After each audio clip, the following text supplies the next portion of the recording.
Hello everybody and welcome to this amazing game of Dead by Daylight. A while back I made mention that I was eventually going to look into the difference between Iron Grasp and Agitation and to see which perk was better than the other. There was a Reddit post long ago that mathematically claimed Agitation to be the superior without a doubt. People even went forth to judge me for using Iron Grasp as if it was completely inferior to Agitation. And with all the finger pointers out there mocking me for running Iron Grasp, I decided to put it to the test and determine what's the difference. So what are these perks? Agitation and Iron Grasp serve as the two transportation perks of Dead by Daylight. Iron Grasp increases the wiggle time of survivors and reduces the amount of swaying caused by the wiggling survivor. Agitation, on the other hand, increases the movement speed of the killer while a survivor is on their shoulder, while also increasing their terror radius. Our first major difference between the perks is how the killers actually obtain these perks. Iron Grasp is added to the killer pool as a general perk available to all killers right off the bat of the game. You can just start with this perk if you're lucky enough to get it in your blood web. Agitation, on the other hand, is a teachable from the trapper that must be learned in order for all killers to pick this up. Before we compare the distance traveled while using these perks, let's compare what these perks do side by side. Since Agitation increases the movement speed of the killer, the speed increase is significant as it does allow the killer to chase survivors while transporting a survivor on their shoulder. Normally, the speed that a killer carries the survivor on their shoulder is slightly slower than a survivor's sprinting speed. If you slap Agitation on, those survivors best watch out since you'll be able to chase them down and successfully down them if they're injured. Of course, the issue while carrying a survivor is that you don't have your lunge available to you, so you'll have to rely on getting close enough for a basic hit to land. This alone makes Agitation interesting since this can take survivors down when they're not prepared for you to catch up to them while transporting their allies to a hook. Iron Grasp has a slightly different effect, but still very useful. First, Iron Grasp reduces the swaying caused by the wiggle, and I can't count the amount of times the sway threw me into an object or caught me on some unbelievably ridiculous hitbox that would otherwise trap me and make me drop my survivor.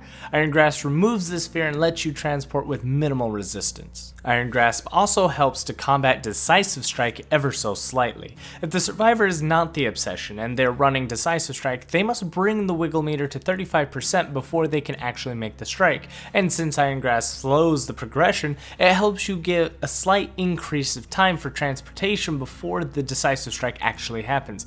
Though it's not extremely notable, it does help nonetheless. And with those differences out of the way, let's go ahead and compare how far each perk can carry a survivor. And we'll begin by testing the base distance without perks. And you gotta remember that all of these distances are approximations as I've had to judge the distance based on the footsteps taken by a male survivor. It's important to note that judging this distance by this method meant that female survivors take steps more quickly, meaning it would otherwise throw off 1 meter per step. But the male figures such as Dwight, Ace, David King all take 1 step for 1 meter. So let's jump on to the first test without perks. We were able to carry the survivor approximately 50 meters.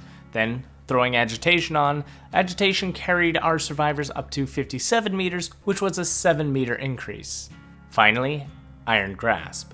Iron Grasp was able to carry survivors up to 60 meters with a 10 meter difference, and that was 3 meters greater than Agitation, making Iron Grasp the superior transport perk as far as distance was concerned. So now what happens when you run both perks? Is there an amazingly great increase? And to be honest, it's not half bad. When you run both Agitation and Iron Grasp, you get a total of 72 meters, which is a 22 meter increase from the base distance carried. So you get the most impressive increase while combining both these perks, which should allow you to get to any vantage point that you need in any map. So what's the takeaway from all this if Iron Grasp is the superior distance? Well, the takeaway is that both perks are not inherently better than one or the other. Each one serves its own purpose to assist in transportation in its own way, Iron Grasp being the more accessible as you don't need to learn the teachable to have it on any killer, and it can also assist on the swaying and avoiding the annoying Decisive Strike for a brief period of time. And while Agitation may not go as far as Iron Grasp by just a slight amount, it does happen to transport slightly faster and allows you to also hunt down survivors members while carrying someone on your shoulder. Not always the most optimal move, but it does help to punish anyone who's attempting to body block. On top of that, don't forget that Agitation does increase terror radius and combines with any kind of terror radius build you're going with, but do not forget that that also kind of counters if you're playing a no terror radius killer. It does increase your terror radius so people start to figure out where you're at. So there you go. That's all we have to know about Agitation versus Iron Grasp. Now, if I have to show why I use Iron Grasp instead of Agitation, I got the proof that Iron Grasp holds its own as a valid transportation perk. Does this shock you, and did you think otherwise? Does this information even help you at all, or did you change your build from this? Let me know in the comments down below, and a massive thank you to Lowcry and Peanut for helping me with the testing, as I was able to get accurate information with several people assisting me on both the distance and wiggling. Thank you all for watching. Don't forget to like, comment, and subscribe, and as always, good game!